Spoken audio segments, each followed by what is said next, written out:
আসসালামু আলাইকুম বন্ধুরা, তুর্চিবাড়ি 19 চ্যানেলের একটি নতুন পর্বে আপনাদের সবাইকে জানাই স্বাগতম।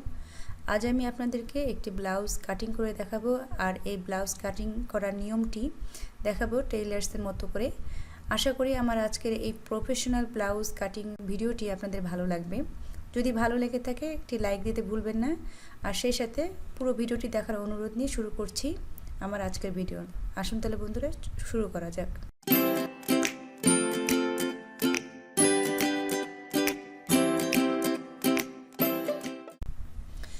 এখানে আমি কাপড় নিয়ে নিয়েছি টোটাল 1 গজ কাটিং করব। তার লম্বা হচ্ছে 15.5 ইঞ্চি, হাতার লম্বা হচ্ছে 11.5 ইঞ্চি। তাই আমি এখানে কাপড় নিয়ে নিয়েছি 1 গজ 4 গিরা। প্রথমে আমি কাপড়টিকে 2 ভাঁজ করে নিয়েছি। আমি লম্বা পাশে কাপড়টিকে কাটিং করব, আর এর জন্য আমি 2 ভাঁজ করে নিয়েছি। সাধারণত দোকানে 2 ভাঁজ যে ভাঁজ করে থাকে সে ভাঁজে আমি কাপড়টিকে কাটিং করব। আমি প্রথমেই এই ব্লাউজের সামনের পার্টটি কাটিং করে থাকবো। সাধারণত আমরা বাড়িতে যারা কাপড় কাটিং করি তারা পেছন পাশটিকে আগে কাটিং করে থাকে। আমি এখানে ব্লাউজটিকে প্রথমে কাটিং করব সামনের পার্ট, আর এর জন্য আমি 2 পার্ট করে নিয়েছি। আর খোলা ভাঁজ পাশের খোলা অংশটি আমার পাশে থাকবে, আর এই খোলা অংশে কিন্তু পাড়ের অংশ রয়েছে। এই পাড়ের অংশটিকে আমি কেটে নেব। পরবর্তীতে সেলাই করার সময় এই পাড়ের অংশটিকে আমি জয়েন্ট করে নেব ডিজাইন হিসাবে। এখন আমি খোলা পাশটি আমি আমার পাশে রাখছি এবং আমার অপোজিট পাশে থাকবে বন্ধ পাশটি। প্রথমে আমি এখানে এই পাড়ের অংশটিকে আমি কেটে সরিয়ে নিয়েছি। আমি যখন ব্লাউজটিকে সেলাই করব তখন আমি পেছনে আর হাতাতে এই পাড়ের অংশটিকে আমি জয়েন করে নেব। এখন আমি এই খোলা পাশটি আমি আমার পাশে রেখে নিয়েছি। একটি স্কেলের সাহায্যে আমি এখন এই খোলা পাশটিতে দাগ দিয়ে দেব। প্রথমে আমি এই নিচের অংশে দাগ দিয়ে নিচ্ছি। আমি এখানে 2টো দাগ দিয়ে নিয়েছি, অর্থাৎ সেলাইয়ের জন্য আমি যে কাপড়টি বাড়তি কাপড়টি নিতে হবে সেটা আমি নিয়ে নিলাম। এখন আমি আমার সামনের পাশে খোলা অংশে আমি প্রায় 1/2 ইঞ্চি পরিমাণ কাপড় রেখে দিচ্ছি। এই 1/2 ইঞ্চি পরিমাণ কাপড়ের মাধ্যমে আমি কিন্তু এখানে বোতামের ঘরের জন্য যে পট্টিটি লাগানো হয় সেই কাপড়টিকে জয়েন করে নেব। এখন আমি নিচের দিকে যে অর্থাৎ আমার ডান পাশে নিচের ব্লাউজের নিচের সাইডে যে দাগটি দিয়ে নিয়েছি সেই দাগ থেকে আমি এর টোটাল লম্বাটি বের করে নেব। আমি এখন এই ব্লাউজের মাপটিকে আগে বলে নিচ্ছি। আমার ব্লাউজের লম্বা হচ্ছে 15.5 ইঞ্চি, এর হাতা হবে 11.5 ইঞ্চি, আর এই ব্লাউজের বডি হচ্ছে 42 ইঞ্চি, আর কমর হচ্ছে 36 ইঞ্চি।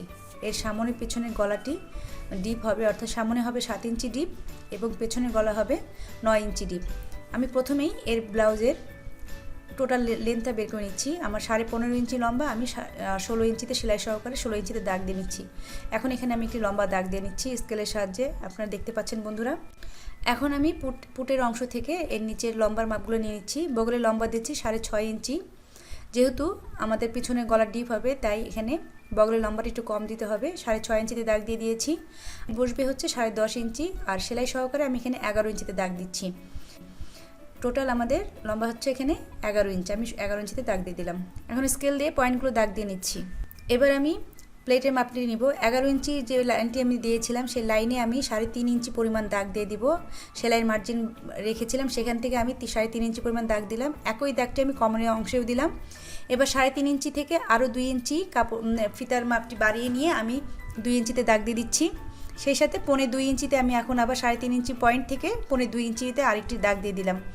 এবার 3.5 ইঞ্চি এবং 2 ইঞ্চি পয়েন্টের মাঝামাঝিতে আরেকটি পয়েন্ট করে নেব। এটা আমার ওপরের দিকের পয়েন্ট, অর্থাৎ ওপরের দিকে যে প্লেটটি বসবে সেটা, যেটা বগলের অংশ থেকে নিচে চলে আসবে। এখন আমি আপনাদেরকে বডির মাপটি দিয়ে নিয়ে দিব। অর্থাৎ আমাদের বডি হচ্ছে 42 ইঞ্চি, 42-এর 4 ভাগের 1 ভাগ হচ্ছে 10.5 ইঞ্চি। এই 10.5 ইঞ্চিতে দাগ দিয়ে নিয়েছি এবং একই মাপটি আমি কোমরের অংশেও দিলাম। এই কোমরের অংশ এবং বডি পার্টের এই 10.5 ইঞ্চি করে যে পয়েন্টগুলো করে নিয়েছিলাম সেই পয়েন্ট দুটোকে মিলিয়ে নিচ্ছি। এটা কেন করছি পরবর্তীতে আমি আপনাদেরকে বুঝিয়ে বলে দেব। এখন সেলাইয়ের জন্য বাড়তি করে কাপড় রেখে দিলাম, অর্থাৎ আমার সেলাই করতে যতটুকু কাপড় লাগবে আমি এক্সট্রা সেই কাপড়টুকু নিয়ে নিলাম। আমি কোমরের অংশে কিন্তু কোমরের মাপটি দেইনি, কারণ আমি যখন প্লেটটা বসাবো তখন আমার কিন্তু এখানে কাপড় কমে আসবে। সেলাই করার সময় আমি কোমরের মাপ অনুসারে সেলাই মাপ নিয়ে আমি সেলাই করে নেব। এখন আমি এই যে অংশে মাপটি নিচ্ছি তা হচ্ছে ফ্রন্টের মাপ, আর ফ্রন্ট হিসেবে আমি এখানে মাপ নিয়েছি 6 ইঞ্চি পরিমাণ। এই ফ্রন্টের মাপটি আমাদের কাজে লাগবে যখন আমরা পুটের অংশটি দাগ দেব, আর আর্ম হোলের যে রাউন্ড অংশটা দাগ দেওয়ার জন্য এই ফ্রন্টের মাপটির প্রয়োজন হয়। আর আমাদের ফ্রন্টের সাথে আর্মহোলের দাগটিকে আর্মহোলের লাইনটিকে তৈরি করতে আমাদের এই ফ্রন্টের মাপের প্রয়োজন হয়। এখন আমি গলার মাপ নিচ্ছি। গলার মাপ হচ্ছে আমি 3.5 ইঞ্চিতে দাগ দিয়ে নিচ্ছি। ঠিক একইভাবে নিচেও আমি 3.5 ইঞ্চি দাগ দিয়ে নিলাম, যতটুকু লম্বা আমার দরকার আছে। আমার গলার সামনে গলা দিচ্ছি 7 ইঞ্চি পরিমাণ। এখন আমি 7 ইঞ্চিতে দাগ দিয়ে একটি বক্স এঁকে নেব এবং সেই বক্সে গোল করে একটি গলার ডিজাইন এঁকে নিচ্ছি। লক্ষ্য করুন বন্ধুরা আমি কিভাবে করছি। গলার ডিজাইন হিসেবে আমি গোল একটি রাউন্ড করে নিলাম। এখন আমি পুটের মাপটি নিব, অর্থাৎ আমাদের কাঁধের মাপ নিব। ব্লাউজ তৈরিতে কাঁধের মাপটি বেশ গুরুত্বপূর্ণ একটি বিষয়। এখন যেহেতু আমি পেছনের গলাটি বড় নেব, অর্থাৎ ডিপ নেব, তাই আমি পুটের অংশটি কমিয়ে দেব। সামনের গলার সাথে পুটের বা কাঁধের অংশের কোনো সম্পর্ক নেই, সম্পর্ক হচ্ছে পেছনের গলার সাথে। যদি পেছনের গলার ডিপ কম হয় তাহলে পুটের অংশ বেশি হবে, আর পেছনের গলার ডিপ যদি বেশি হয় তাহলে পুটের অংশ কম হবে। যেহেতু আমি আজকে যে ব্লাউজটি তৈরি করছি তার পুটের অংশ হচ্ছে, পেছনে গলার মাপ হচ্ছে ডিপ 9 ইঞ্চি, তাই আমি এখানে 6 ইঞ্চি গলার পুটের অংশ দিচ্ছি। পুট নিচ্ছি 6 ইঞ্চি পরিমাণ, দুঃখিত 5.5 ইঞ্চি পরিমাণ আমি গলার পুটের মাপ নিয়েছি। আর এই 5.5 ইঞ্চি পুটের মাপ আমাকে নিতে হচ্ছে এই কারণে, যেহেতু আমরা পিছনের গলা 9 নিয়েছি, সেই জন্য আমি এখানে 5.5 ইঞ্চি পরিমাণ পুট নিয়ে নিয়েছি।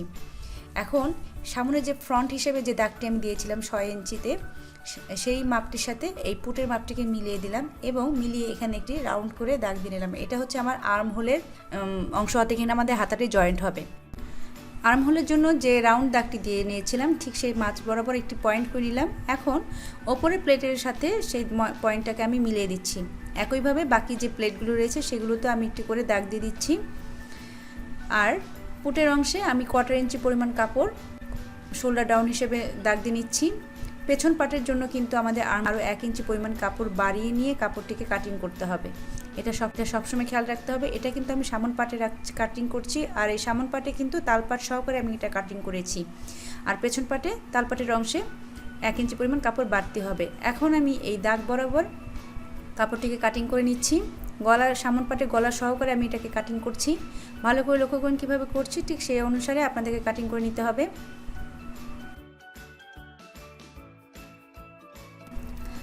এখন আমি ব্লাউজের পেছন পাটের কাপড়টিকে কাটিং করব। আর এই পেছন পাটের কাপড়টিকে কাটিং করার জন্য আমি কাপড়টিকে ঘুরিয়ে নিচ্ছি, অর্থাৎ সামন পাটের কাপড়টিকে কাটিং করার জন্য আমার যে সাইডে কাপড়টি ছিল ঠিক সেই সাইডের অপোজিট পাশে আমি কাপড়টিকে ঘুরিয়ে নিলাম। লক্ষ্য করুন বন্ধুরা আমি কীভাবে করলাম। ঠিক এই অংশ থেকে আমি কাপড়টিকে বের করব, এতে করে কাপড়ের অপচয়টা কমে যাবে। তখন এই অল্প কাপড়েই দেখা যাবে যে আমি পুরো কাপড়টিকে কাটিং করতে পারছি। এখন এই সেলাইয়ের জন্য যে 1/4 ইঞ্চি পরিমাণ মার্জিনটা রেখেছিলাম, সেই মার্জিনের কাপড়টি আমি পেছন পাটের বরাবর হিসেবে রাখছি, অর্থাৎ বাদ দিয়ে আমি এখান থেকে কাপড়টিকে সেভাবে ভাঁজ করে রাখছি। ভালো করে লক্ষ্য করেন কীভাবে করছি। এখন এই যে কাপড়টুকু আমি সমান করে রেখে দিলাম, ঠিক সেই বরাবরই আমাকে কাটিং করতে হবে। শুধুমাত্র পরিবর্তন ঘটবে আর্ম হোলের জায়গাতে এবং নিচে কোমরের অংশে। নিচে কোমরের অংশ যে পরিমাণ আমি কাপড় কেটেছি সামন পাটের জন্য, ঠিক তার থেকে 1/2 ইঞ্চি কম লম্বা নিতে হবে। সামন পাট এবং পেছন পাটের জন্য যে আমি লম্বাটা, সেই লম্বার থেকে 1/2 ইঞ্চি পরিমাণ কম হবে পেছন পাটের লম্বা। এখন আমি এই কাপড়টিকে দাগ দিয়ে নিচ্ছি, অর্থাৎ ওপর পাটের যে কাপড়টি রয়েছে সেই কাপড়টির অনুযায়ী আমি এখানে দাগ দিয়ে নিব। আর আর্ম হোলের জায়গায় যে বাড়তি কাপড়টুকু আমাদের কাটতে হবে সেই অনুসারে আমি এখানে আপনাদের দাগ দিয়ে দিচ্ছি। কোথায় কোথায় কোন অংশে কাপড় বসবে কম আর কোথায় কম বেশি দিতে হবে সেই অংশটির কাপড়টিকে আমি এখানে দাগ দিয়ে আপনাদেরকে দেখিয়ে দিচ্ছি। কোমরের অংশে 1/2 ইঞ্চি পরিমাণ কাপড় কম হবে, অর্থাৎ লম্বা টোটাল লম্বা থেকে 1/2 ইঞ্চি পরিমাণ লম্বা কম দিব। ভালো করে লক্ষ্য করুন আমি কিভাবে করছি। ভিডিওটা একটু দীর্ঘ হয়ে যেতে পারে, কারণ ডিটেলসভাবে বোঝাতে গেলে আমাকে বিস্তারিতভাবে সব কিছু দেখাতে হচ্ছে, যার কারণে ভিডিওটা একটু লম্বা হচ্ছে। আশা করি আপনারা ধৈর্য সহকারে দেখবেন। আর্ম হোলের জায়গাতেও আমি এখানে প্রায় 1 ইঞ্চি পরিমাণ কাপড় বাড়তে নিচ্ছি। এটা কিন্তু বিশেষভাবে গুরুত্বপূর্ণ একটি বিষয়। এখানে কোনোভাবেই কিন্তু সামন পাটের কাপড় অনুসারে আমাদের কাপড় কাটা যাবে না। অবশ্যই তালপাটের এই অংশে আমাদেরকে পেছন পাটে 1 ইঞ্চি পরিমাণ কাপড় বাড়তি নিয়েই কাটতে হবে। এখন এই ব্লাউজের দাগ অনুসারে আমি নিচের পাটের জন্য ব্লাউজটাকে দাগ দিয়ে নিচ্ছি এবং সেই অনুসারেই আমি কাপড়টিকে কাটিং করে নেব। আমি কিভাবে করছি একটু লক্ষ্য করুন বন্ধুরা। তবে এখানে প্লেটের দাগগুলো, অর্থাৎ যেখানে যেখানে যে অংশের দাগগুলো বসবে সেই অংশের দাগগুলো প্রথম পাট সামনের পাট অনুসারে আমাদের দাগগুলো বসিয়ে নিতে হবে। ভিডিওটা লম্বা হতে পারে, এই জন্য একটু ধৈর্য সহকারে যদি আপনারা দেখেন, আশা করি টেলার্স স্টাইলের ব্লাউজ তৈরি করা আপনাদের জন্য কোনো কঠিন বিষয় হবে না। আমার বিশ্বাস এই নিয়মটা যদি আপনারা ধৈর্য সহকারে অন্তত কমপক্ষে 2 বার যদি ভিডিওটা দেখেন, আমার বিশ্বাস আপনাদের কাছে এটা বুঝতে সহজ হয়ে যাবে এবং আপনাদের পক্ষে কোনো কঠিন কোনো বিষয় মনে হবে না যে ব্লাউজটা তৈরি। সাধারণত আমরা গতানুগতিক ধারাতে যেভাবে ব্লাউজ তৈরি করে থাকি বা ব্লাউজ কাটিং করে থাকি, তাতে করে এই নিয়মটা একটু নতুন মনে হতে পারে। তবে আমি মনে করি যদি আপনারা যদি মনোযোগ সহকারে 2 বার অন্তত এই ভিডিওটা দেখেন, তাহলে এই নিয়মটা আপনাদের কাছে অত্যন্ত সহজ বলে মনে হবে। এখন আমি দাগ অনুসারে কাপড়টাকে কেটে নিলাম। প্লেটের জন্য যে পয়েন্টগুলো আমি দিয়ে নিয়েছিলাম, ঠিক সেই পয়েন্টগুলো অনুসারে আমি নিচের পাটে প্লেটগুলোতে দাগ দিয়ে নিব এবং যে যে জায়গাগুলোতে কাট লাগিয়ে নেওয়া দরকার সে জায়গাগুলোতে কাট লাগিয়ে নিতে হবে। এতে করে আমাদের সেলাই করার সময় বুঝতে সুবিধা হবে। ভালো করে লক্ষ্য করুন বন্ধুরা, আমি কীভাবে এটা পয়েন্টগুলোকে চিহ্ন দিচ্ছি নিচের পাটগুলোতে, সেভাবেই আপনাদেরকে এই স্টেপগুলো ফলো করতে হবে। এখন আমি গলার দাগটি নিয়ে দিয়েছি। গলার ডিজাইন তৈরি করার জন্য পেছন পাটের আমি গলার লম্বাটিকে প্রথমে দাগ দিয়ে নিচ্ছি। গলার লম্বাটি হবে 9 ইঞ্চি পরিমাণ। আমি এখানে 9 ইঞ্চি পরিমাণ একটি বক্স এঁকে নেব।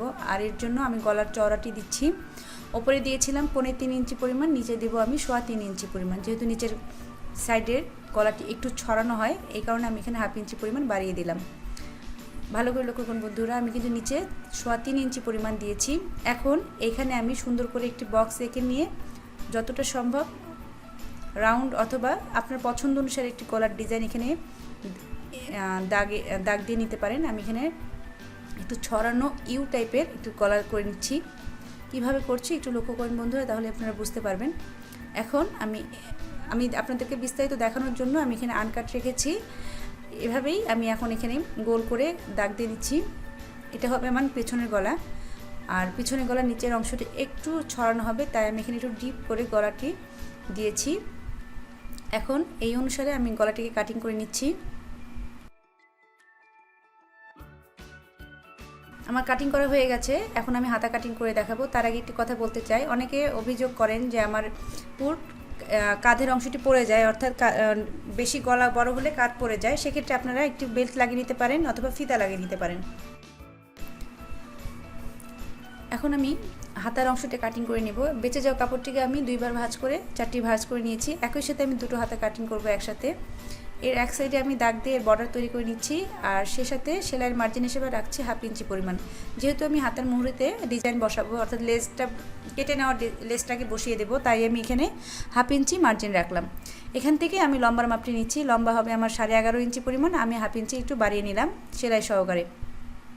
হাতে চওড়া নিয়েছি 3.5 ইঞ্চি পরিমাণ। এখন এই পয়েন্ট করে নেওয়া জায়গাগুলোকে স্কেল দিয়ে দাগ দিয়ে নিব।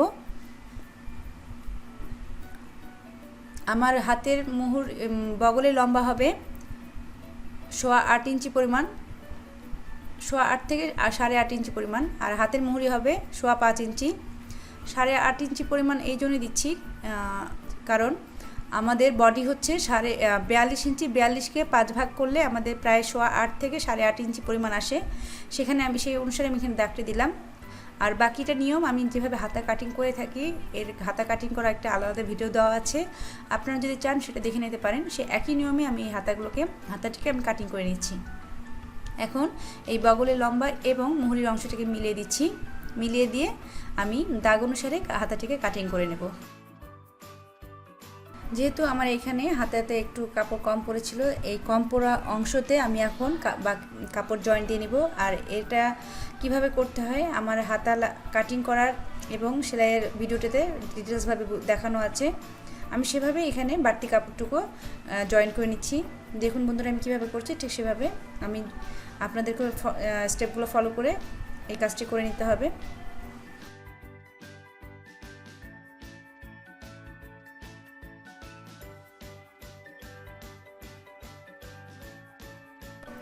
তো হয়ে গেল বন্ধুরা আমার ব্লাউজটি কাটিং করা। এখন আমি আপনাদেরকে দেখিয়ে দিচ্ছি যে কেটে রাখা লেজের যে অংশটি রয়েছে ডিজাইনের জন্য, সেটা আমি হাতে এবং পেছনের অংশে বসাবো কীভাবে। আপনারা যদি এই নিয়মে ব্লাউজটি কাটিং করে থাকেন, তাহলে অবশ্যই আপনাদের লেসটা কেটে বের করে নিতে হবে। এতে করে আপনাদের সামন, পেছন এবং হাতার অংশটি লম্বা পাশে হবে। তাছাড়া আপনারা যদি এই লেস সহকারে আপনারা হাতার ব্লাউজটিকে কাটিং করেন, তাহলে আপনার ব্লাউজের সামন এবং পেছন পার্টের মধ্যে যে কোনো একটি পার্ট পাতালিভাবে পড়বে এবং হাতাটা পাতালিভাবে পড়বে। এতে করে ব্লাউজটি আরামদায়ক বোধ হবে না পরার পর। টেলার্সগুলোতে সাধারণত লম্বা পাশে করেই 3টা পার্ট কাটিং করে থাকে। আমি সেই নিয়মে আপনাদেরকে দেখানোর চেষ্টা করছি। আশা করি আমার আজকের ভিডিওটি আপনাদের ভালো লেগেছে। যদি ভিডিওটি একটু দীর্ঘ বলে মনে হতে পারে, তবে যদি আপনারা ধৈর্য সহকারে দেখেন, তাহলে আশা করি আপনারা এই ক্ষেত্রে ব্লাউজ টেলার্সের মতো করে ব্লাউজ কাটিং করা শিখতে পারবেন। আশা করি আমার আজকের ভিডিওটি আপনাদের ভালো লেগেছে। যদি ভালো লেগে থাকে অবশ্যই লাইক, শেয়ার, কমেন্ট করবেন। সেই সাথে আমার চ্যানেলটিকে সাবস্ক্রাইব করে আমার পাশেই থাকবেন। আজ তাহলে এই পর্যন্ত বন্ধুরা, দেখা হবে পরবর্তী ভিডিওতে। সেই পর্যন্ত ভালো থাকবেন। আল্লাহ হাফেজ।